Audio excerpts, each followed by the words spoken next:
जिसकी बात हम कई वर्षों से करते आए हैं, वो बात हिंदुस्तान में हो चुकी है। जी हां, बात है पाकिस्तान से आया हुआ एक मौलाना हिंदुस्तान में आकर एक मिनी पाकिस्तान बना लेता है। बनाया हुआ मिनी पाकिस्तान इतना मजबूत किले की तरह है कि हिंदुस्तान का जिलाधिकारी भी उसके जिले में बने उस मिनी पाकिस्तान के अंदर नहीं जा पाता है। ना अधिकारी, ना पत्रकार, कोई नहीं। इतना ही नहीं, दशकों तक ड्रोन कैमरे से भी उसके अंदर की गतिविधियां किसी ने कैप्चर नहीं की।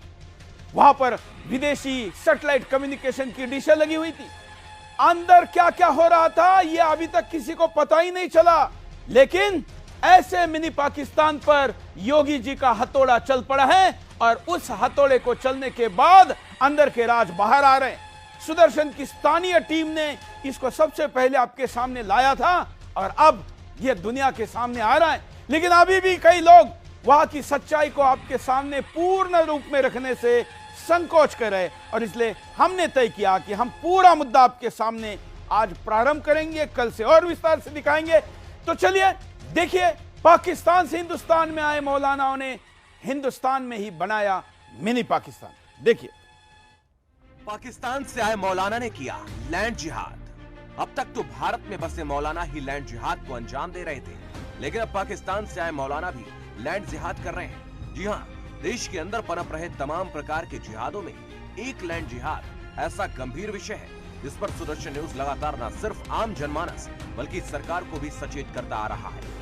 कई स्थानों पर जनता भी जागरूक हुई तो कई जगहों पर सरकारों ने भी ऐसे कानून कड़े किए हैं, लेकिन उसके बाद भी साजिशकर्ताओं की कहीं न कहीं से आए दिन ऐसी खबरें आ ही जाती हैं जो इस मामले में सत्ता को और कड़े कदम उठाने की जरूरत पर बल देती है। और एक ऐसा ही सनसनीखेज मामला सामने आया है उत्तर प्रदेश के मुजफ्फरनगर जिले से। यहाँ के भोपा थाने के बिहारगढ़ गांव से एक ऐसा मामला सामने आया है जो सुदर्शन न्यूज के लैंड जिहाद पर किए जा रहे तमाम दावों पर एक मुहर के जैसा है। यहाँ एक झोपड़ी में रहकर खुद को गरीब और बेसहारा दिखाने वाले मौलवी असल में कुछ और ही निकला, और खुशहाल नाम के उस मौलवी ने कुछ ही वर्षों के अंदर वन विभाग की सैकड़ों बीघा जमीन पर कब्जा करके अंदर ही अंदर एक बड़ी मजार खड़ी कर दी। इसी के साथ वो धीरे धीरे इतना प्रभावशाली बन बैठा कि जिले के जिलाधिकारी को भी अंदर जाने की अनुमति नहीं थी। यहाँ सबसे ज्यादा गंभीर बात यह है कि खुशहाल पाकिस्तान का रहने वाला था जो साल 1964 में भारत आया और देवबंद के दारुल उलूम से पढ़ाई कर ये जिला मुजफ्फरनगर के छोटे से गांव बिहारगढ़ पहुंचा।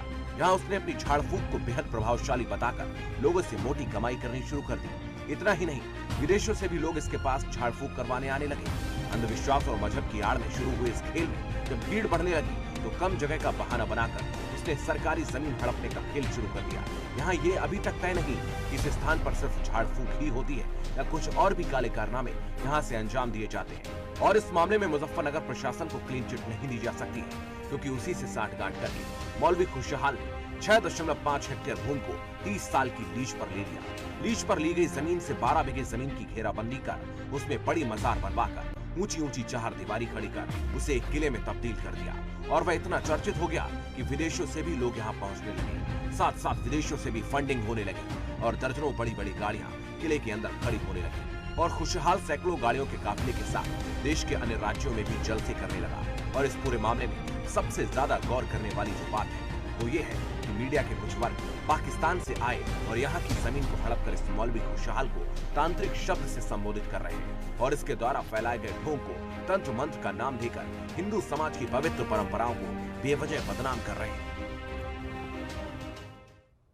इसके कितने कारनामे हैं, कितनी स्टोरियां है, आप जानकर हैरान हो जाएंगे। प्रत्यक्षदर्शियों ने क्या कहा, यह भी सुन लीजिए। मैं पिछले 20 वर्षों से देखता आ रहा हूँ, मामला हमेशा से संदिग्ध रहा और विभिन्न प्रकार के आरोप वहाँ के क्षेत्रीय जनता ने उन पर लगाए। जैसे सबसे ज़्यादा तो उनका रहस्यमयी वातावरण ऐसा था कि मैं एक बार वहाँ पर शुक तीर्थ पर भ्रमण के लिए गया तो मेरे मन में वन विभाग का मुझे पता चला कि कोई बहुत बड़ी बिल्डिंग वन विभाग की है वन में, बिहारगढ़ क्षेत्र में। तो मैं जब बिहारगढ़ क्षेत्र में पहुंचा तो मुझे वहां पर प्रवेश करने नहीं दिया गया, क्योंकि मैं हिंदू समाज से ताल्लुक़ रखता हूं, इस नाते उन्होंने मुझे मना कर दिया। फिर मैंने कहा कि भाई मैं यहाँ के जो भी सर्वे सर्वा हैं उनसे मिलना चाहता हूँ। उन्होंने कहा वो दिल्ली गए हुए हैं और उनके बिना हम यहाँ पे आपको कोई भी जानकारी भी नहीं दे सकते, ना अंदर प्रवेश करने देंगे। फिर उसके बाद कई वर्षों के पश्चात मैं जब शुक तीर्थ गया तो वहाँ पर बिहारगढ़ में उर्स चल रहा था और बड़ी भीड़ भाड़ थी और विदेशी लोग बड़ी लंबी चौड़ी गाड़ियों से वहाँ पर आ जा रहे थे। जब मैंने मेन रोड पर देखा तो मेरी उत्सुकता बढ़ी और मैं भी वहाँ चला गया कि भाई देखता हूँ, अब तो पूरा भीड़ भड़के वाला मामला है, अब कोई मुझे कैसे रोकेगा, और देखते हैं कि भाई यहाँ क्या होता है। लेकिन तब भी मुझे वहाँ प्रवेश, तो सोचिए कि आसपास के लोगों को प्रवेश नहीं था, सोचिए कि वहां के जिलाधिकारी को प्रवेश नहीं था, सोचिए कि वहां का पत्रकार या कोई भी नहीं जा रहा था। हिंदुस्तान के अंदर का कोई हिस्सा ऐसा कैसे हो सकता है? लेकिन था इसलिए कह रहा हूं क्योंकि अब नहीं है, अब तोड़ दिया है। हां, अभी नामो निशान पूरे समाप्त नहीं हुए, लेकिन जो है वो अब दुनिया के सामने इसलिए आना जरूरी है क्योंकि आपको पता चले कि कहीं आपके पास भी आसपास में कोई ऐसा मिनी पाकिस्तान तो नहीं बना है। और इसलिए इस मुद्दे को हम लगातार आपके सामने लेकर आते रहेंगे। वहां के एसडीएम ने क्या कहा, देखिए यह प्रतिक्रिया। उच्च न्यायालय में जो प्रकरण निस्तारित होते हैं उनकी समीक्षा शासन स्तर पर होती है कि ऐसी भूमियां जिसमें हाईकोर्ट से डिस्पोजल हो चुका है और उसके कंप्लायंस भी कराकर हाईकोर्ट को अवगत कराया जाए, और इसकी लगातार समीक्षा हो रही है। हम जनपद में पिछले कई दिनों से कई प्रकरण चिन्हित हो रहे हैं और उसी क्रम में डीएफओ साहब द्वारा बताया गया था कि ज़मीन जो है इसकी लीज समाप्त हो चुकी थी और हाई कोर्ट से इनका डिसीजन भी इनके फेवर में नहीं आया था और 2 बार वन विभाग से इनको नोटिस भी जारी किया गया था इवैक्यूएट करने के लिए। इसके अलावा वहाँ पे वन विभाग का बोर्ड भी लगाया गया था, किंतु अभी तक कोई कार्रवाई नहीं हो पाई थी। आज डीएफओ साहब द्वारा इसमें जो उनकी जो ज़मीन पे जो कंस्ट्रक्शन है उसको गिराने के लिए आज।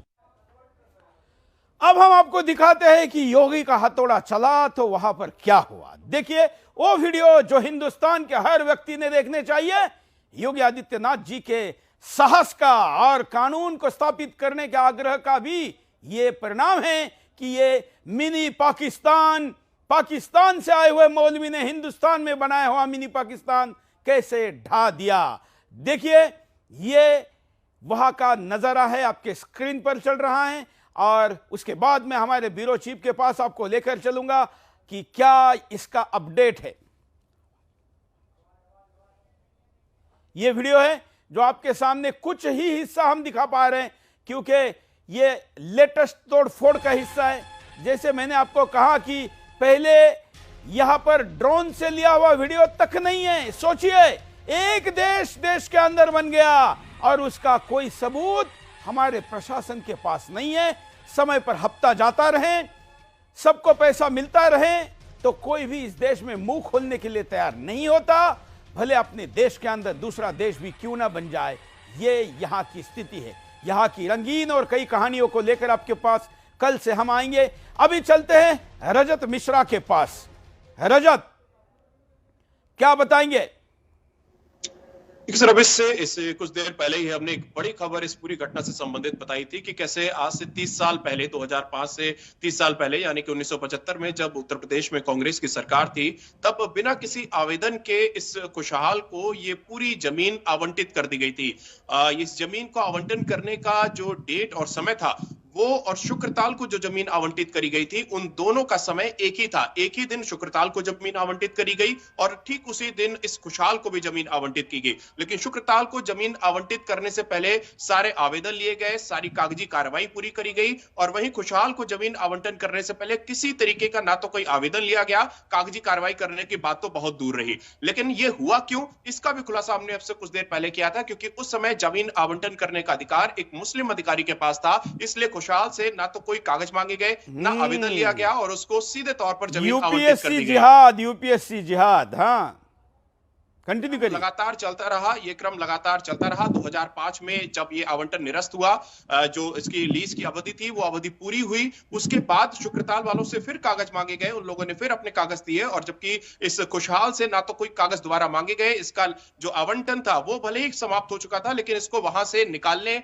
या उसको वहां से हटाने के लिए किसी तरीके की कोई कार्रवाई नहीं की गई। इतने बीच में बसपा की सरकार आई, सपा की सरकार आई, सब में जिस तरीके का एक सामंजस्य बनाकर इस व्यक्ति ने काम किया वो काम तो किया ही किया, लेकिन लेकिन अब जब ये डिमोलिशमेंट हुआ है तब बहुत सी सारी चीजें आई हैं, क्योंकि लगातार लोग वहां पर जाने की कोशिश कर रहे थे। जिस तरीके से देखा रिपोर्ट में भी, जिलाधिकारी भी जाते थे, एक एक घंटे इंतजार करके वापस आ जाते थे। जिस जिले का मुखिया टीएम वो किसी के दरवाजे पर जाके 1 घंटे इंतजार करके वापस आए, तो इसका मतलब साफ है कि अंदर बहुत कुछ संदिग्ध हरकतें हो रही थी। अब जो डिमोलिशमेंट हुआ है उसके बाद मिलिटेंट इन्फिल्ट्रेशन तक की बात सामने आ रही है कि क्या अंदर आतंकियों की ट्रेनिंग होती थी, क्योंकि पश्चिमी उत्तर प्रदेश का बहुत बड़ा हिस्सा आतंकियों की एक बड़ी शरणस्थली है, आतंकियों का एक बड़ा ट्रेनिंग सेंटर है। लगातार पश्चिमी उत्तर प्रदेश से, चाहे मेरठ हो, मुजफ्फरनगर हो, बिजनौर हो, इन सभी इलाकों से आतंकियों के पकड़े जाने की खबरें आती रहती हैं। दिल्ली में अगर आतंकी पकड़ा जाता है तो उसका कोई ना कोई कनेक्शन पश्चिमी उत्तर प्रदेश से निकल आता है। बिल्कुल। और रजत, ये देवबंद से भी काफी करीब हैं।